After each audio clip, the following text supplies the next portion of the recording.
Greenfield community. This is Superintendent Galvan reading a story to you today. And so I'm part of the Greenfield Union School District, ready to celebrate with you more culture and diversity. And today we get to read A Million Fish, More or Less. And this is a story written by Patricia McKissick and illustrated by Dina Schutzer. And this gives tribute to Black Americans from the Bayou in Louisiana. So we get to learn about the cultures there, and this is kind of a fun one that talks a little bit about exaggeration. So thanks for joining us today. Hola comunidad de Greenfield, soy Superintendente Galvan con el Distrito Escolar de Greenfield, lista para leer otra historia con ustedes. Y hoy vamos a dar tributo a la diversidad y las culturas del Bayou de Louisiana, un país aquí en nuestra nación.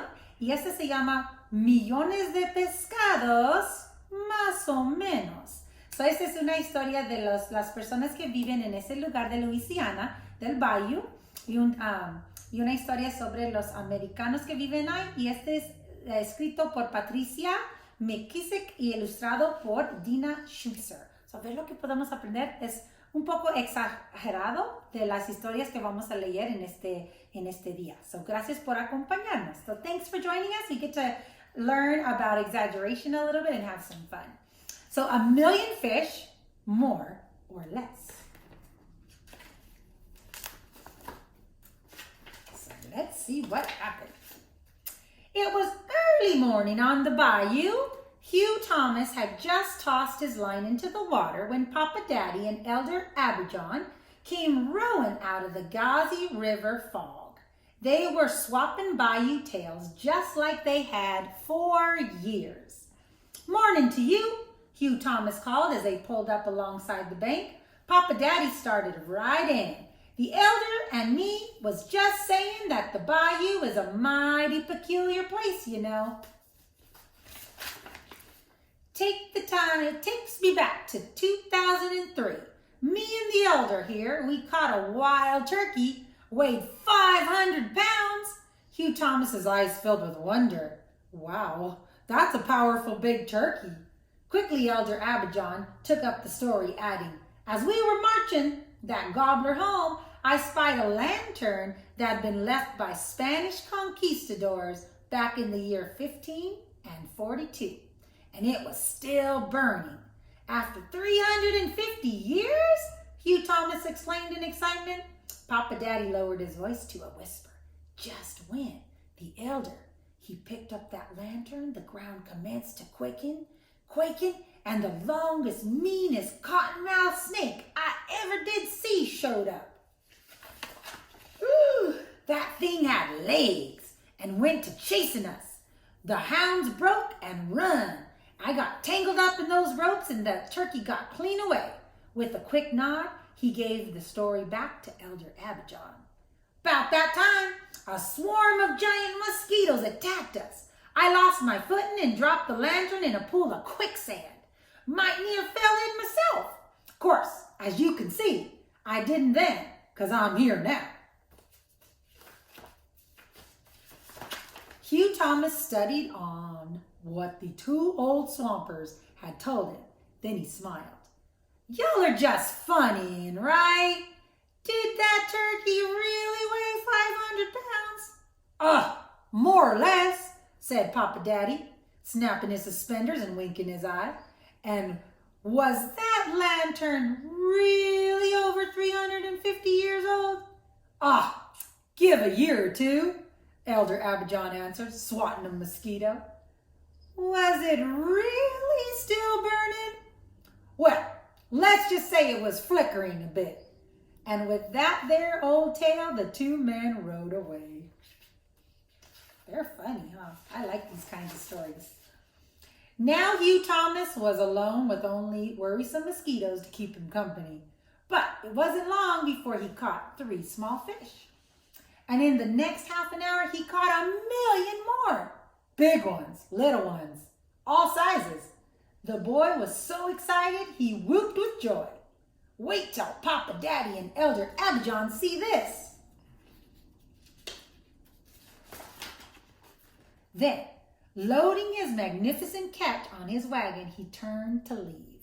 But without warning, two yellow-eyed surfaces just above the waterline. Hugh Thomas knew it was a two. The grand pier of all the alligators on Jackson's Point. The old gator slithered onto the bank, blocking the boy's way. "Where do you think you're going with all our fish?" he hissed angrily. Hugh Thomas blinked. Why, that gator was talking right out. These are my fish," said the boy with uncertain spirit. A two's mean eyes took in the catch. "And what's for me and mine to eat if you take them all?" Hugh Thomas considered making a run for it, but the old gator must have read his mind. "Don't even think of it," he said. Then he chuckled softly. "Your best chance is to figure on this.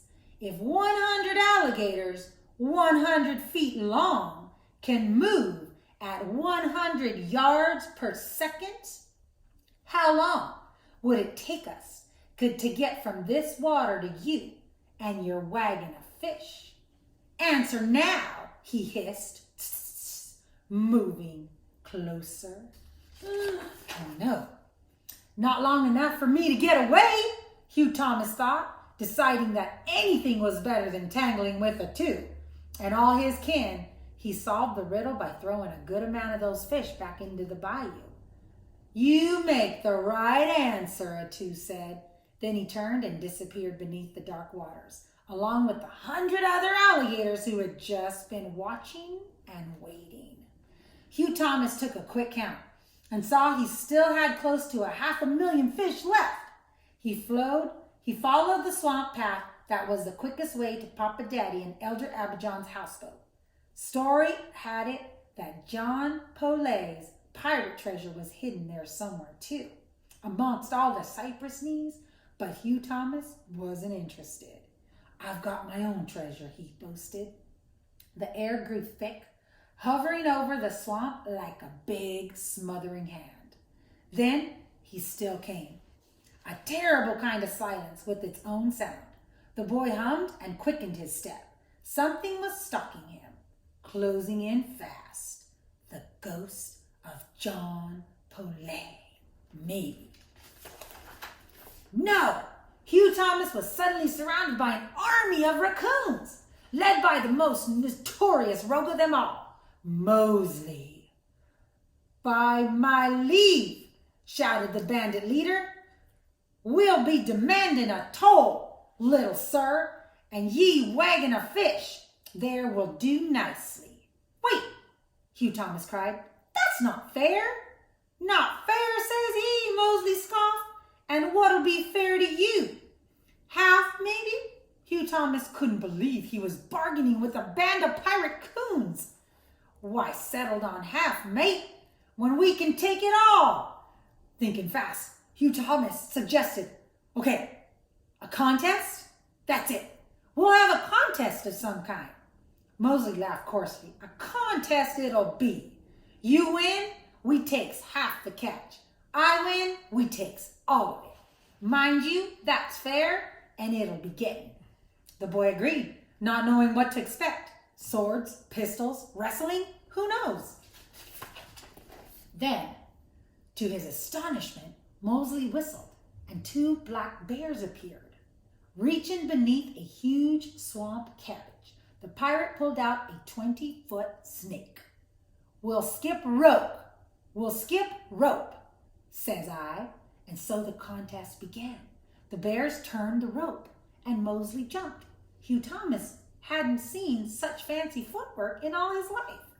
The rascal skipped so hard and so fast, he was down in a pit when he finally missed on jump 5,552. His motley crew sent up a loud cheer. But Hugh Thomas held his own. 1,000, 2,000, 3,000, 4,000, 4,050. Hugh Thomas jumped and jumped. 5,000. He jumped so high, but he was so tired and his legs started hurting. But he jumped more. 5,550. He managed just 3 more jumps to beat him, and 3 more jumps were before he was missing. But it was enough to win 5,553 jumps. Mosely was purely outdone. He went so grumbling and mumbling and swearing under his breath. But in the end, he made good to his word. I takes me licking, and now I'll be taking me fish. One by one, hundreds of masked bandits marched past the wagon and plucked a juicy treat. Then Mosely found the plumpest fish for himself and beckoned Hugh Thomas to hurry along. Even though his catch was cut by half, Hugh Thomas still felt like a winner, moving with purpose. He passed a large cypress stump called Napoleon's Elbow, then quit the swamp, winding his way through the deserted crowds of the Mossland mansion. He held with tradition and threw part of his catch to the waterfowl that lived in the old garden pool. Since slavery times, fishermen believed that feeding these birds would bring them luck the next time out. Thief! Thief! A fish crow spied Hugh Thompson's catch and sent up a signal. Birds darkened the sky. They swooped down, they speared their fish, and soared away, screeching, "Thief! Thief! Shoo!" shouted Hugh Thomas. But the birds chased him across the parish road and under the trestle, stopping just short of the first house in Free Jack's quarters. Chantilly, the neighbor's cat, was sunning on the porch steps. Her gray eyes were fixed on the wagon full of plump fish. "Why, it's a Christmas gift," the cat shouted. Excitement swelled her words. "To see you, that is," she added with a soft purr. Hugh Thomas was surprised that the cat was talking, and to him, most of the time, Chantilly wouldn't even look at you. "It's not my custom to report on my mistress's whereabouts, but if you want to see Miss Shally's pearl," she said, "out back in the ochre patch, you'll find it. Can't you hear them laughing?" Without thinking, Hugh Thomas hopped the fence and disappeared around the house. Sometime later, he came back with his friend in tow. He was talking all excitement and explaining. "Come see for yourself. It was 1,000,000 fish." Charlie's pearl stopped. "What million? I only see 3 fish here." Hugh Thomas was completely confused. Then he looked at Chantilly and understood. "Oh, you tricked me. You ate my fish. Say you did." The cat blinked innocently and cleaned her whiskers. Shallie Pearl scooped up her pet. "You must be addled, Hugh Thomas.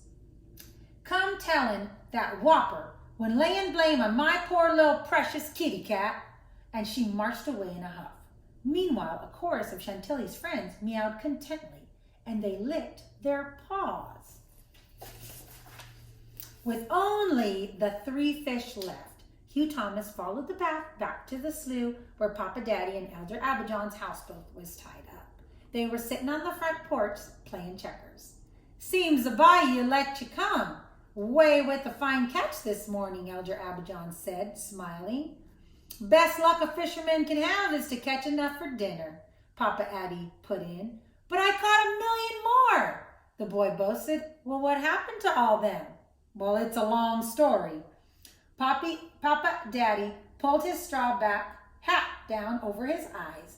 Elder Abijah leaned back in the old chair, and both of them propped their feet up on the railing. "So, you've learned that the bayou is a mighty strange place, isn't it?